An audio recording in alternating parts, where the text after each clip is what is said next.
Rahman ya Rahman, sa'idni ya Rahman, ishrah sadri Quran, imla qalbi Quran, wa asli hayati Quran. Budak-budak, pelajar-pelajar, saya datang sampai di hotel, apa kata mereka? Welcome Ustaz Somad. Apa awak pakai welcome? Well, baik, come datang. Baiknya waktu datang, waktu balik. Apa tak guna Assalamualaikum warahmatullahi wabarakatuh. Dan salam tidak hanya untuk orang hidup, untuk orang mati pun kita ucap salam. Maka kata Aisyah radhiyallahu anha, pesan Nabi, wahai Aisyah, bila engkau lalu di makam Baqi', ini Masjid Nabawi, sebelah kiri makam Baqi', bila lalu makam Baqi', jangan diam saja, ucapkanlah salam. Assalamualaikum ya ahlad diyar minal mu'minin wa inna insyaallah bikum lahiqun yarhamullahu mustaqdimin wal mustakhirin nas'alullaha lana walakumul afiyah. Oh, panjang Ustaz, ya. Tapi kami biasa diajar pendek saja. Apa dia? Assalamualaikum ya ahlal kubur. Okeylah daripada tidak sama sekali. Cari salam pada penghuni kubur, cari di internet, hafaz ulang-ulang balik. Assalamualaikum ya ahlad diyar minal mu'minin wa inna insyaallah bikum lahiqun yarhamullahu mustaqdimin wal mustakhirin nas'alullaha lana walakumul afiyah. Apa makna salam pada orang mati? Dia sudah mati, dia makan cacing tanah. Selamat engkau dari azab kubur, selamat engkau pada titian shiratal mustaqim, selamat engkau dari azab Allah, selamat engkau masuk ke dalam syurga Allah. Tak putus hubungan kita walaupun sudah berbada di alam yang berbeza. Dia di alam barzakh, kita di alam dunia. Bainakuma barzakhul la yabghiyan. Di antara kedua alam ini ada pemisah. Dia tidak disebut dunia kerana dia sudah mati. Dia tidak disebut akhirat kerana dunia belum kiamat. Antara dunia dengan akhirat ada pemisah. Itulah dia alam barzakh. Maka salam dibagi kepada 3 bahagian. Salam yang pertama wajib dijawab. Semua menjawab salam. Itulah salam saya pertama di awal tazkirah tadi. Semua menjawab. Salam yang kedua tak boleh dijawab. Nanti salam imam sembahyang asar. Assalamualaikum warahmatullahi. Itu tak boleh kita jawab. Jangan kita jawab. Waalaikumsalam tuan imam. Salam yang ketiga, kita tak ingin mendengar jawabannya. Bila kita balik tengah malam, lalu di perkuburan Muslim, kita salam, Assalamualaikum ya halal kubur. Kita tak ingin mendengar jawabannya.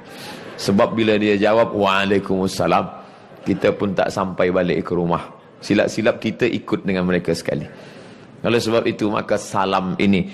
Ala adullukum, maukah kamu aku tunjukkan suatu amal yang ringan sahaja. Tapi bila kamu ucap, kamu akan berkasih sayang. Apa dia? Afshus salam. Tebarkanlah salam. Itu hanya ada dalam kita. La tabda'ul yahuda wan nasara bis salam. Kamu tidak boleh mengucapkan salam kepada Yahudi dan Nasrani. Mengapa tidak boleh? Kerana mereka tidak mendapatkan keselamatan dari api neraka. Jadi bila ada kawan sahabat jiran kita berkata, apa awak tak ucapkan salam pada saya? Saya mahu ucapkan salam pada kamu, tapi bila kamu mahu ada sebutkan syarat. Apa syaratnya? Sebutlah password. Asyhadu an la ilaha illallah wa asyhadu anna Muhammadan Rasulullah. Maka kamu boleh menerima salam ini. Tapi bila tidak, maka kamu tak mendapatkan keselamatan. Maka selalu kita minta pada Allah, Allahumma inna nas'aluka salamatan fid din.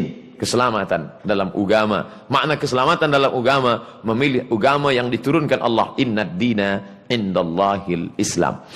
Idza da'aka fa'ajibhu. Bila dia buat jemputan, fa'ajib, datang. Paling tidak selama hidup ada 3 jemputan. Jemputan akikah, jemputan walimah, jemputan takziah. 3-3 ni datang. Saya kalau jemputan walimah saya datang Ustaz. Kalau jemputan takziah, terima kasihlah. Oh, kita tetap datang. Di zaman syahidal janazata, sesiapa yang menyaksikan jenazah, lahu qirat. Sampai solat jenazah dia ikut. Satu qirat dapat. Wa man syahidal janazata hatta tusalla 'alaiha. Siapa yang menyaksikan jenazah hingga salat jenazah, lahu qiratan. Ia mendapat 2 qirat. Apa 2 qirat itu? Kata Nabi, mithlul jabalainil azimaini, seperti 2 bukit Uhud yang besar. Maka datang. Siapapun yang mengundang datang. Jiran ini kita bagi 2. Wal jari dzil qurba. Jiran tetangga tapi ada hubungan kerabat. Wal jaril junubi. Jiran tetangga tapi tidak ada hubungan kerabat. Bila ada hubungan kerabat, dekat. Tapi ada yang kurang dekat. maka kita datang. Bukan kerana kaya. Bila kaya, kita datang. Bila susah, kita tak datang. Bila dia ada kuasa, kita datang. Bila dia rakyat jelata, kita tak datang. Sebab bila kita mati, maka doa yang paling dekat adalah orang-orang yang berada di persekitaran kita. Inilah sahabat kita. Kata Imam Sufyan Ats-Tsauri, 40 rumah di hadapan, 40 rumah di belakang, 40 rumah di kanan, 40 rumah di kiri. Sebab rumah orang dulu di bawah. Mungkin zaman sekarang di Kuala Lumpur 40 rumah ke atas, 40 ke bawah. Itu juga adalah sahabat-sahabat kita. Bagaimana bila dia non-muslim? Dia tidak muslim, tak seakidah dengan kita. Dia adalah saudaramu dalam satu kemanusiaan. Walaupun engkau bukan saudaraku dalam satu akidah keyakinan, tapi mungkin engkau saudaraku dalam satu kemanusiaan. Sama-sama hamba Allah. Suatu ketika sakitlah Imam Al-Hasan Al-Basri. Nabi punya sahabat bernama Abdullah bin Abbas. Abdullah bin Abbas punya murid, di antaranya Imam Al-Hasan Al-Basri. Sakit dia. Rumah dia di bawah. Di atas ini rumah Kristian Ortodok. Maka manakala sakit Imam Al-Hasan Basri, tamunya datang. Assalamualaikum. Idza assalamualaikum alul kitab. Kalau alul kitab mengucapkan salam kepada kamu, jawablah waalaikum. Tidak waalaikumsalam, waalaikum. Imam Hasan Basri. Mana Hasan Basri? Dia dalam bilik. Kenapa dia tak duduk sini? Sebab dia sakit. Lalu tamu yang Kristian tadi masuk ke dalam. Dia tengok Imam Hasan Basri. Engkau sakit, Hasan? Ya. Di sudut bilik dia tengok ada bejana menampung air dari atas. Itu apa, Hasan? Itu air dari atas. Air apa? Saya tak tahu. Air dari atas. Sudah berapa lama kamu tampung air ini? 20 tahun. Ishruna sana. Kata si Kristian, itu bilik tempat najis saya. Tapi kamu tak pernah cakap pada saya. Tidak. Apa yang mengajarkan engkau begini lembut, wahai Hasan? Imam Hasan Basri, begitu kami diajarkan bertetangga, walaupun berbeza agama. Maka dia cabut salibnya, dia katakan, saksikanlah Hasan, sesungguhnya yang kau bawa ini adalah benar. Asyhadu an la ilaha illallah wa asyhadu anna Muhammadan Rasulullah. Begitu kisah ini disebutkan dalam kitab Sa'ah wa Sa'ah yang ditulis oleh Syekh Abu Mahmud Al-Masri dalam kitabnya Sa'ah wa Sa'ah, Gharaib wa Taraib. Apa maknanya? Orang masuk Islam bukan kerana diajak. Orang masuk Islam bukan kerana Nabi memakai pedang masuk Islam, bila tidak aku pancung kepala engkau. Tidak. Tapi kerana kelembutan hati, kerana maaf. Berapa banyak orang tidak tertarik untuk masuk ke dalam agama Islam kerana lidah kita, kerana kasarnya cakap kita, kerana sumpah serapah, caci maki, hamun dan lain sebagainya. Belajar banyak dari Imam Al-Hasan Al-Basri. Idza da'aka, bila ayah menjemput, datanglah. Idza atisa, idza stansahaka, bila ia minta nasihat. Dia tidak minta engkau bagi makanan, dia tidak engkau minta bagi wang pakaian. Yang dia minta nasihat. Bagilah aku nasihat. Agaknya aku ni sedang susah hati. Mungkin dengan cakap engkau lapang hatiku. Fastansah. Idza stansahaka, bila dia minta nasihat, fansahlah, maka berilah dia nasihat. Berapa banyak kata-kata yang baik meringankan beban. Kawan sahabat yang sedang susah, kita berikan kata-kata yang menenangkan hati. Engkau banyak-banyak berzikir, banyak-banyak salat sunat taubat, berzikir kepada Allah, maka Allah akan turunkan ke lapangan. Doakan dia, ala hadhihi niyah wa kulli niyatin salihah al-Fatihah, maka Allah turunkan rahmat dan barakah. Yang kelima. Yang keempat, idza atisa, bersin dia. Fahamidallah, dia ucapkan alhamdulillah. Jangan diam saja. Fashammithu, balaslah dengan apa? Yarhamukallah.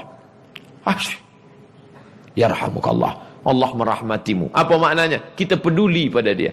Hari ini kita duduk bersama orang-orang yang tidak peduli. 5 orang duduk di airport menunggu flight yang sama, tapi tidak ada kepedulian. Mau bersin, mau pengsan, mau mati, bukan urusan saya. Dia sibuk dengan dunia dia sendiri. Andai ada satu pingsan di sebelah, dia tidak tolong, tapi dia ambil gambar.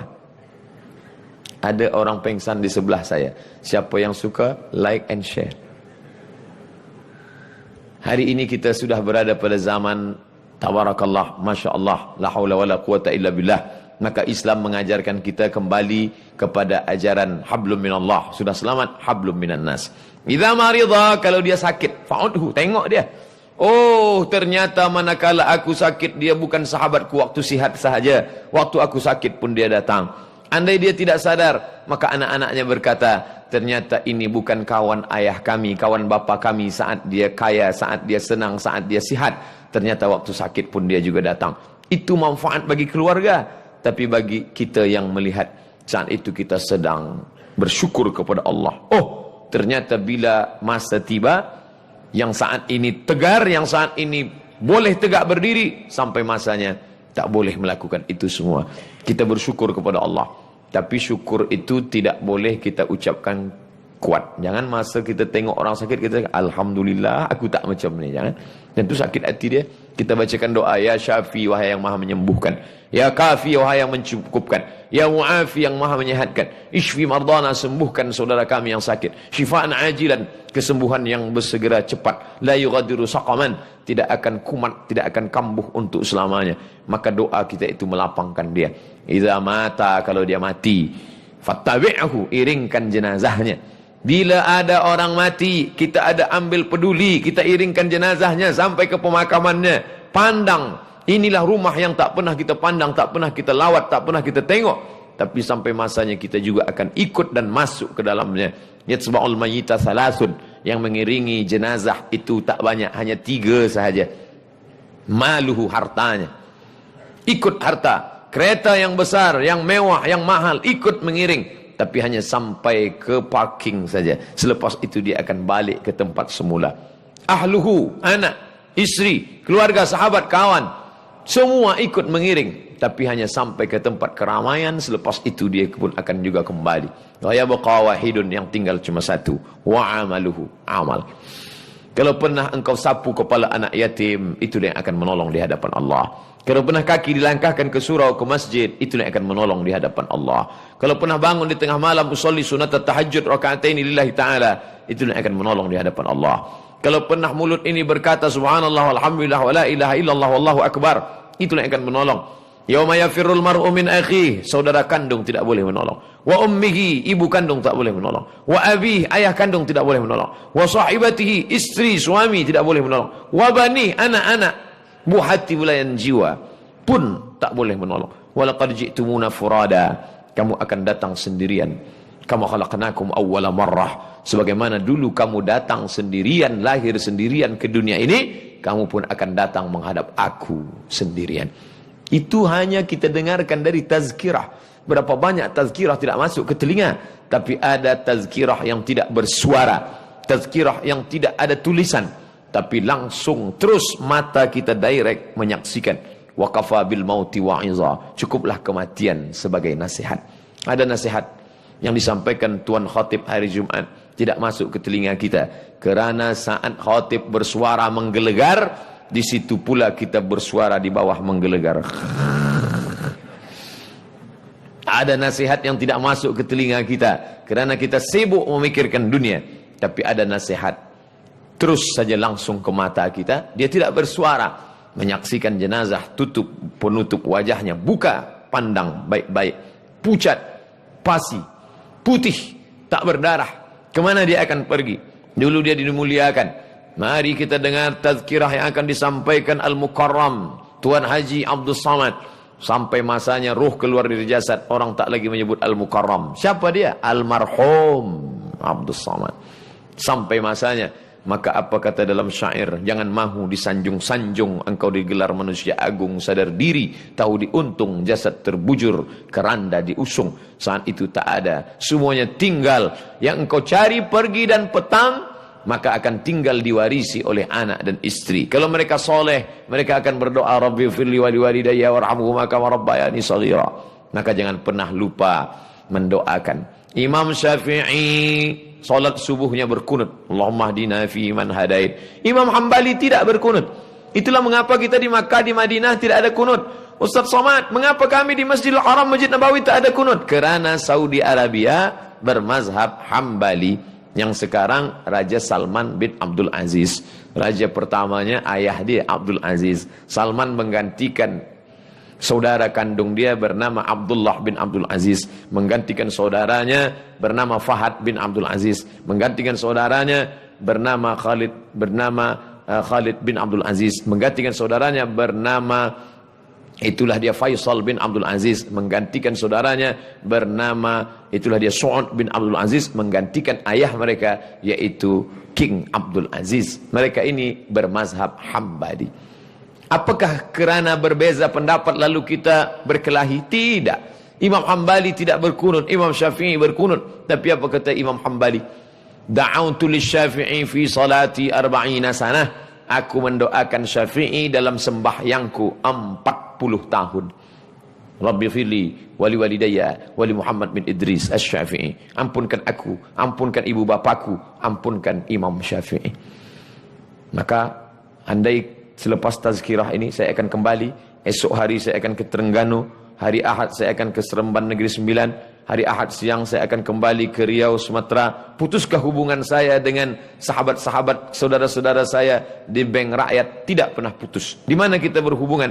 Kita tetap berjumpa dalam doa. Berjumpa dalam doa, di YouTube juga berjumpa insyaAllah. Doakan Ustaz. Apa doanya? Ustaz Somad, kami nak pergi ke Makkah, haji dan umrah. Ustaz nak bagi titip, nak pesan doa apa?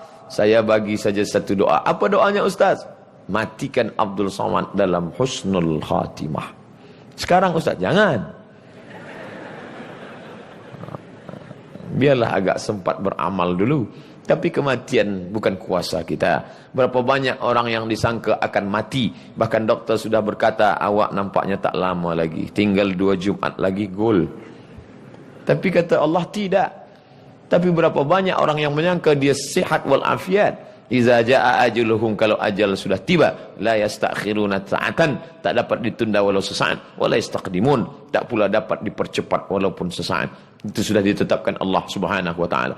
Bagaimana dengan orang-orang yang tak peduli kepada kawan sahabat, angkuh dan sombong? Yang penting aku kepada Allah, yang penting saya sudah baik kepada Allah, yang penting saya sudah tawaf, sudah sa'i, sudah tahallul, sudah haji. Adapun kepada orang tidak peduli. Ya'ti yaumal qiyamati, ada orang yang datang menghadap Allah pada hari kiamat, bi salatin, salatnya banyak, wa siyamin, puasa sunat banyak, Senin Khamis, puasa Ayyamul Bait 13, 14, 15, puasa yang 6 hari di bulan Syawal, puasa Nabi Daud banyak, wa zakatin, zakatnya banyak, infaknya banyak, dermanya banyak. Tapi ternyata syatama hadza, lidahnya tajam mencaci maki, sumpah serapah hamun. Wa safaka dama hadza, menumpahkan darah si fulan. Wa qadhafa hadza, menuduh si fulan tanpa bukti. Tuhmah, fitnah. Maka apa kata Nabi SAW? Ukhidhat hasanatuhu, diambil pahala salatnya, diambil pahala hajinya, diambil pahala sedekahnya, turihat, lalu kemudian diberikan kepada orang-orang yang dulu dia aniaya, dia zalimi. Faniyat hasanatuhu, habis amalnya. Tapi orang masih lagi ramai ingin menuntut. Ukhidat khatayahum, diambil dosa mereka. Summa turihat ilahi, dicampakkan kepada dia. Summa turiha fitnar, lalu dia dicampakkan ke dalam api neraka Jahannam. Inilah orang yang masuk neraka bukan kerana berzina. Inilah orang masuk neraka bukan kerana rasuah. Mereka masuk ke dalam neraka Allah kerana tidak menjalin hubungan hablum minan nas. Oleh sebab itu saya biasa di akhir tazkirah, puan-tuan sekalian, bila ada kata tak berkenan di hati, maafkan saya. Maukah tuan-tuan maafkan saya? Mahu. Semua berkata mahu. Itulah cara minta maaf kepada orang banyak, daripada kita salam satu-satu, mohon maaf, mohon maaf, mohon maaf. Maka jamaah haji juga begitu. Bila dia nak berangkat ke tanah suci, dia kumpulkan semua jiran, tetangga, sahabat, kerabat, lalu dia bagi makan. Lepas makan, minum. Lepas itu, makan buah-buah, makan kuih-kuih. Selepas itu baru dia tanya, saya selama ni banyak silap salah. Maukah Tuan memaafkan saya? Tentu orang dah kenyang. Mau. Begitulah cara kita meminta maaf. Tapi ada sesuatu yang tidak boleh kita beri dengan maaf, tapi mesti kita bayar. Apa dia? Dain, hutang. Hutang piutang. Oleh sebab itu ayat yang paling panjang dalam Al-Quran bukan ayat tentang surga, bukan ayat tentang neraka, bukan ayat tentang puasa, tapi ayat yang paling panjang Al-Baqarah 282. Ya ayyuhalladzina amanu, hai orang beriman, idza tadayantum bidainin ila ajalin musamma, bila kamu ada hutang piutang sampai batas terhad tertentu, faktubuh, tulis. Kenapa ditulis? Kerana orang lupa. Memanglah manusia ini pelupa, sebab ia diambil dari kata nasia, lupa. Lupa. Banyak orang lupa, tapi yang paling banyak membuat lupa adalah hutang. Bila awak bayar, adakah saya ada hutang? Lupa. Ada orang mati syahid, Mati syahid tidak terkena azab kubur. Orang mati syahid tidak akan terkena hisab. Orang mati syahid tidak akan terasa sakitnya sakaratul maut. Sakaratul maut dia tak terasa, azab kubur dia tidak kena, hisab pun dia tidak. Tapi ada satu ilat dain, kecuali hutang. Oleh sebab itu maka hubungan kita sesama manusia mesti baik. Maka tajuk siang ini, Masya Allah, Tabarakallah, yaitu tentang masalah hablum minallah, hablum minannas. Saya bagi dua, 30 minit hablum minallah, 30 minit hablum minannas. 30 minit pula berikutnya soal jawab. Saya mula tadi pukul 3.10, sekarang pukul 4.10. Terima kasih segala perhatian. Ternyata di bank rakyat ni cepat waktu berlalu. Bila ada soalan dalam bentuk tulisan kertas, saya akan jawab insya-Allah yang boleh saya jawab. Bila saya tak tahu jawabannya, kertas ni akan saya bawa kembali ke Riau. Saya akan tuliskan jawaban di blog www.somatmoroccoblogspot.com. Untuk banyak soal jawab, lebih kurang 200. Itulah yang banyak dibuat dalam satu buku. Boleh di-download di Play Store. 37 masalah popular, 99 soal jawab sembahyang, 33 soal jawab akikah, 30 soal jawab Ramadan terkait masalah khilafiyah. Sebab saya tak ingin rosak hubungan sesama Muslim disebabkan oleh masalah khilafiyah, masalah usolli, masalah kunun, masalah tahlil arwah, masalah talqin, masalah baca Fatihah untuk orang mati, masalah sebab banyak beban kita yang lebih besar daripada khilafiyah. Mudah-mudahan ada manfaatnya. Yang baik datang daripada Allah SWT, yang tak baik dari hamba Allah yang dhaif. Assalamualaikum warahmatullahi wabarakatuh.